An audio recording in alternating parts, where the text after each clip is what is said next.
구원은 이 신앙생활에 있어서 가장 기본적이고 핵심적인 내용입니다.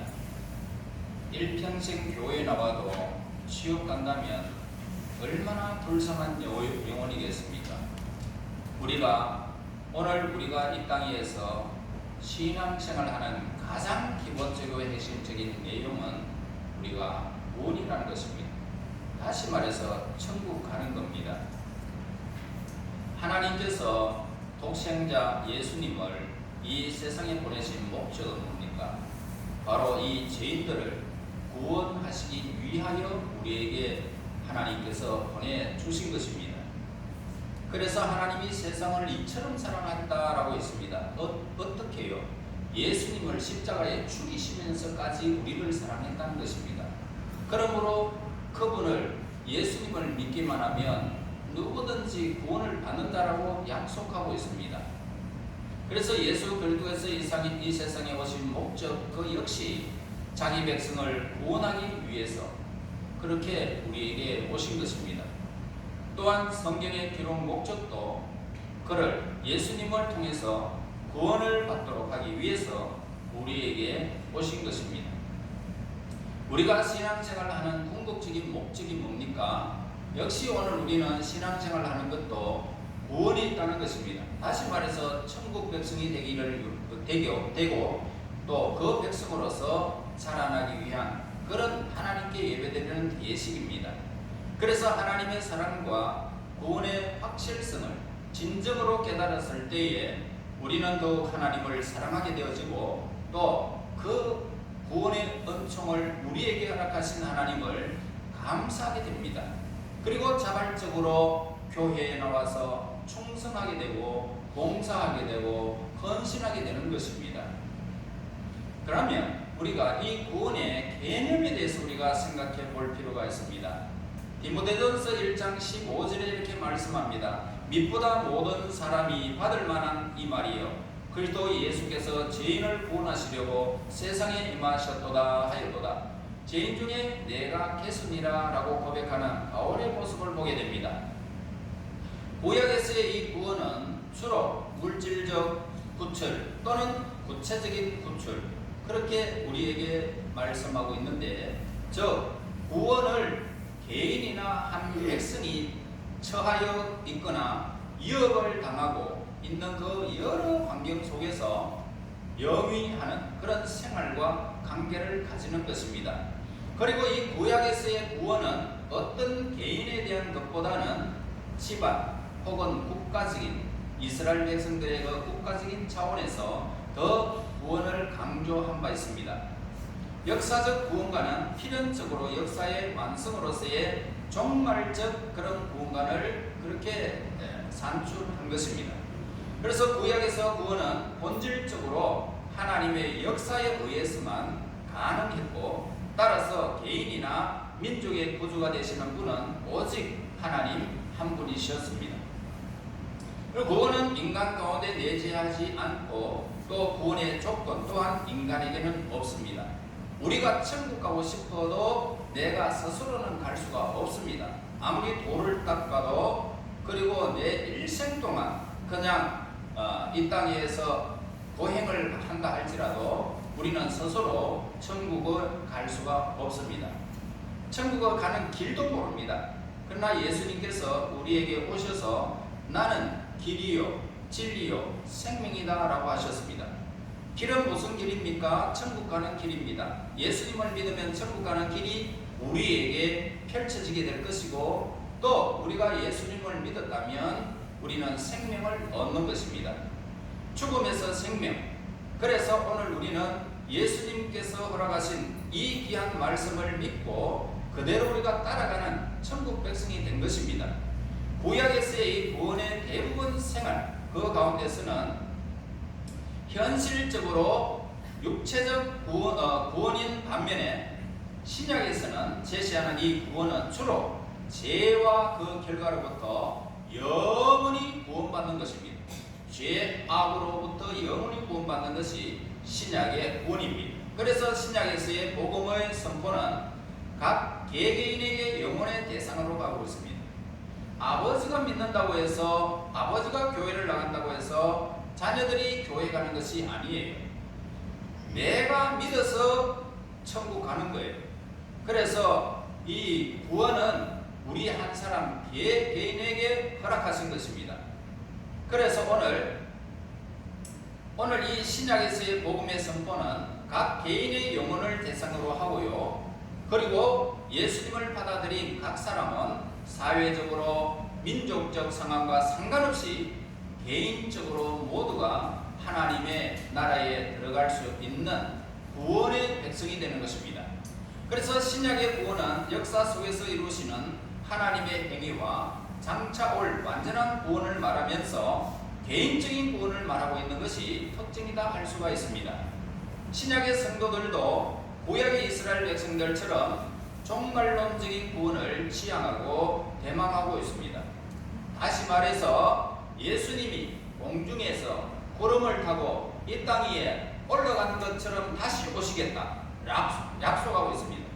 그날이 언제인지 모르지만 그날은 이 모든 세상이 다 정지되어 버립니다. 그리고 우리는 새하늘과 새 땅에서 영원히 살 수 있는 백성으로 하나님 예수님께서 우리를 그 나라에 영접하여 드리게 됩니다. 우리는 그 나라에서 하나님의 자녀의 권세를 받아서 왕권을 쥐고, 하나님이 왕이시니 우리가 왕으로서 이 땅에 그 나라에서 영원히 살게 될 것입니다. 그러나 그렇지 못한 백성들은 모두가 불못에 던져져서 영원히 이 세상에서 이 세상의 고통은 감내할 수가 있습니다. 그러나 그 나라에서는 그 지옥에서는 고통을 감내할 길이 없다는 것입니다. 너무너무 고통스러워서 어찌할 바를 모르는 그런 엄청난 비극의 주인공이 되고 만다는 것입니다. 그러므로 저와 여러분, 이제 예수님이 오시면 모든 일들이 펼쳐질 것입니다. 단 신약의 성도들은 이미 현세적으로 영혼의 구원을 받은 상태에서 이제는 몸의 구속을 기다리고 있죠. 예수님이 재림하심으로 말미암아 우리는 갑자기 죽은 자들은 무덤에서 살아날 것이고, 우리는 예수님이 부활하신 그 모습으로 호련히 영적인 몸으로 싹 변해버립니다. 그래서 우리는 천사들과 같이 예수님의 부활한 모습과 같이 공간을 초월한 모습으로 그냥 예수님이 부르시면 부르시는 대로 우리는 그대로 영적인 몸으로 예수님께 갈 수가 있습니다. 천국으로 갈 수 있는 몸이 되어버리는 것입니다. 그러므로 오늘 이 구원의 완성은 예수님이 이 땅에 오시면 완성이 될 것입니다. 어느 시대이나 구약이나 신약의 성도들은 구원은 오직 메시아 예수님을 통해서만 받게 될 것입니다.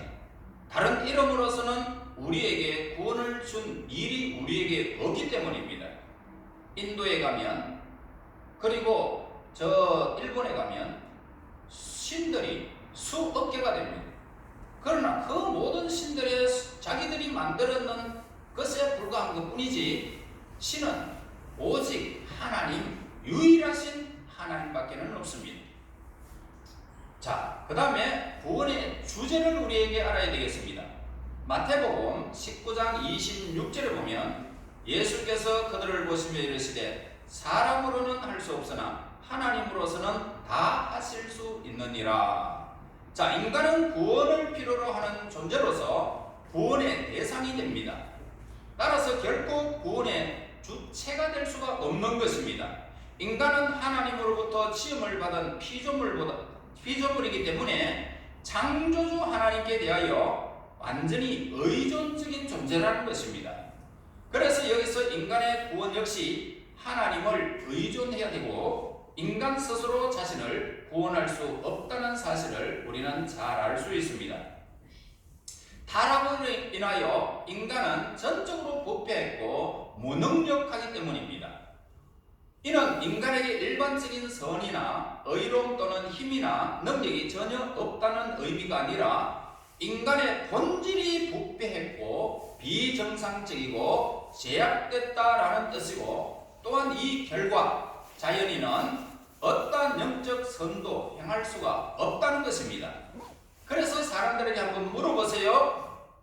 예수님을 믿지 않는 자연인들에게 예수님이 누구십니까? 라고 물어보면 모른다 그럽니다. 천국이 있습니까? 모른다. 지옥이 있습니까? 나는 그런 거 생각도 안 했다. 그러면서 그들은 알 수가 없다는 것입니다. 다시 말해서 하나님을 향한, 하나님이 선이시기 때문에 하나님께 속한 모든 것은 아무도 모른다 이 말이에요. 그래서 자연인은 죄의 노예가 되어지고, 그리고 사탄의 자손이고, 하나님을 반역하고 진리에, 하나님 말씀에 어둡고 자신을 구원할 수가 없고, 구원을 위하여 스스로 준비하지 못하고 갑자기 하나님의 날이 임하면 그들은 현실이 전에 들었던 일들이 진짜구나 그러면서 슬피 울고 땅을 치며 통곡하는 날이 온다는 것입니다.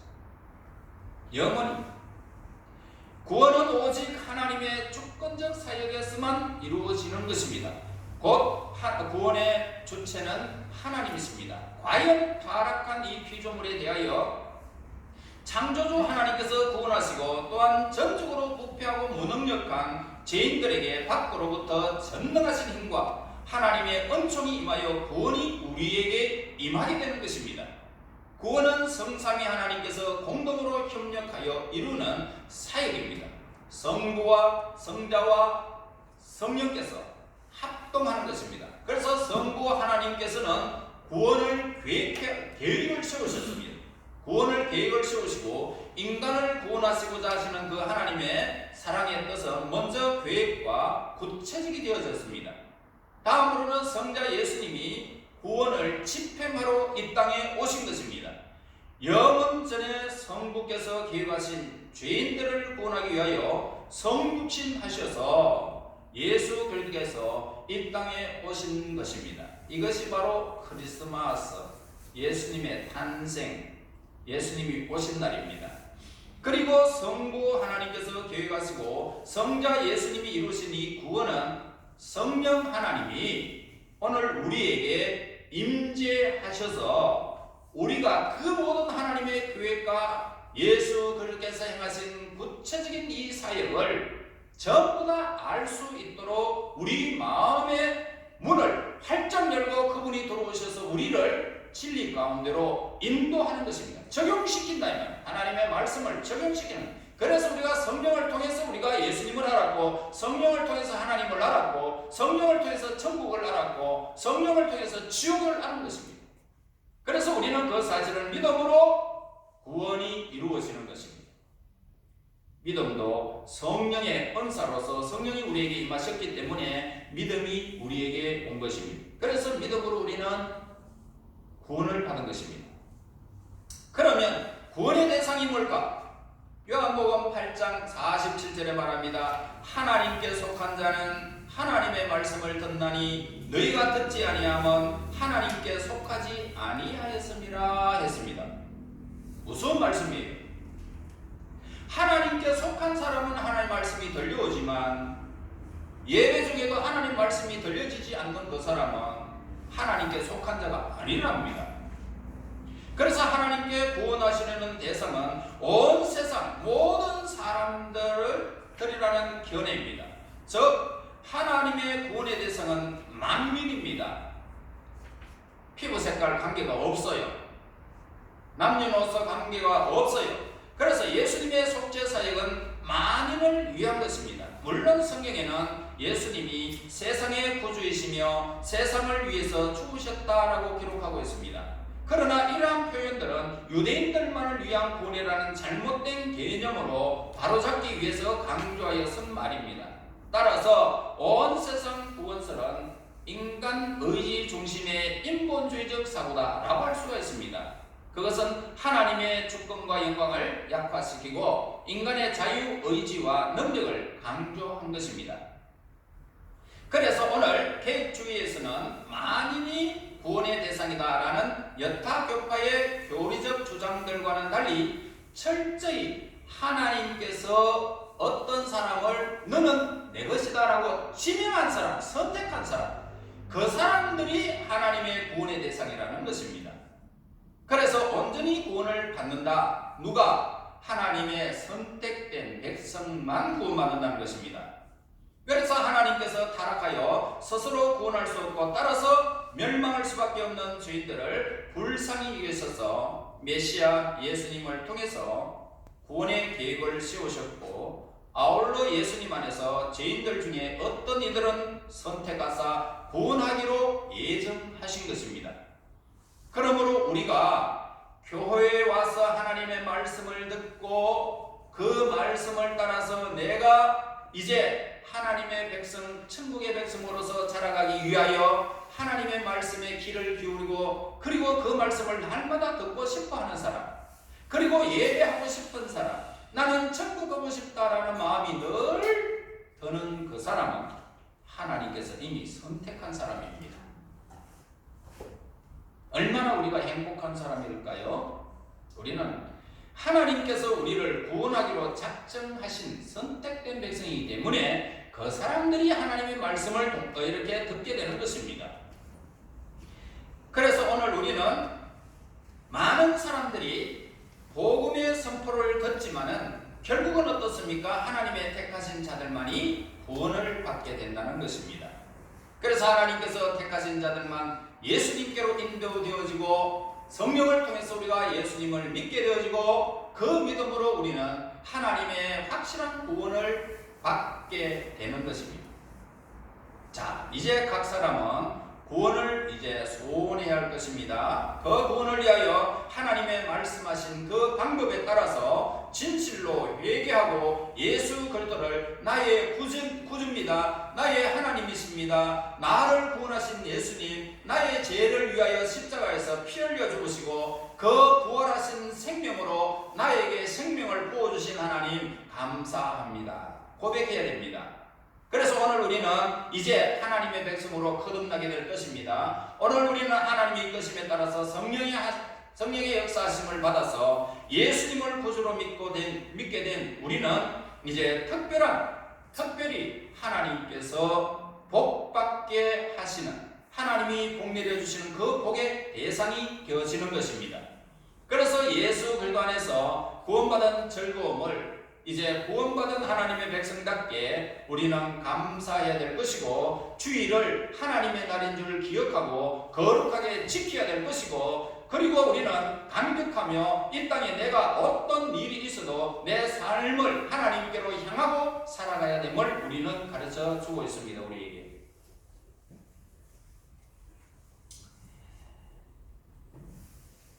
오늘 이제 이 기쁜 성탄을 맞이하여 하나님의 이 기쁜 소식을 전하면서 우리는 살아가야 할 것입니다. 나만 아니라 내 가족, 그리고 내 이웃, 내 친구, 내 사회를 변화시키며 예수님의 복된 소식, 기쁜 소식을 전하며 살아서 그 나라에서 별과 같이 영원히 빛나는 하나님의 사람들이 되시기를 예수님의 이름으로 축원합니다. 아멘. 감사합니다. 우리가 무엇인데 특별히 하나님께서 우리를 지명하여 선택하여 주시고 예수 그리스도를 믿게 하시니 감사합니다. 구원의 예수여, 우리에게 임하심을 진실로 감사합니다. 하나님, 성령 안에서 오늘도 깨달지 못했다면 깨달을 수 있는 성령의 은사를 주셔서 믿음으로 하나님을 향하게 하시고 날마다 하나님의 이름을 찬양하며 감격하며 살아갈 수 있는 하나님의 친백성들이 될 수 있도록 인도하여 주시옵소서. 예수님 이름으로 기도하옵나이다. 아멘.